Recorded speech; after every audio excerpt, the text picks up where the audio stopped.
Hey guys, welcome to my YouTube channel. My name is Darshan Hadpal. I am from Vidya Prabodhini Higher Secondary, class 11th. Today I will explain about animal husbandry in Goa. Goa, a small coastal state in western India, has a significant animal husbandry sector that contributes to the local economy and food security. Here are some key aspects of animal husbandry in Goa.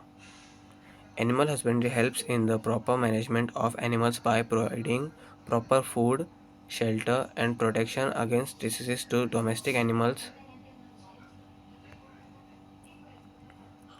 Types of animal husbandry in Goa: poultry farming, cattle farming, fish farming. Poultry farming.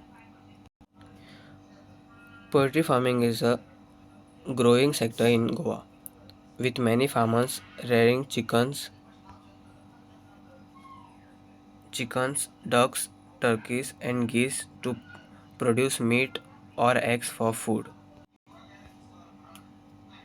Cattle farming. Goa has a significant population of cattle, with a focus on indigenous breeds like the local Goa Wharf cattle. Buffaloes are also widely reared in Goa primarily for milk production. Goats. Goat farming is common in Goa, with many small scale farmers rearing goats for meat and milk.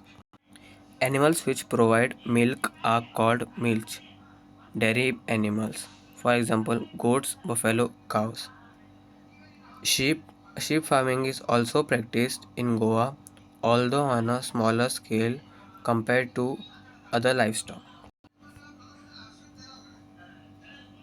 Fish farming. Fish farming is a significant industry in Goa, India, providing a livelihood for many people and contributing to the state's economy. Here's an overview of fish farming in Goa. Types of fish farming in Goa. Freshwater fish farming. Goa has several freshwater fish farms, primarily culturing species like crab, tilapia, and catfish. Brackish water fish farming. The state's, the state's coastal areas are suitable for brackish water fish farming, where species like shrimp, mullet, and milkfish are cultivated. Marine fish farming. Some farmers in Goa also engage in marine fish farming, culturing species like pompano, cobia, and grouper. Thank you for watching this video. If you like this video, please share this video and like on this video and subscribe. Thank you.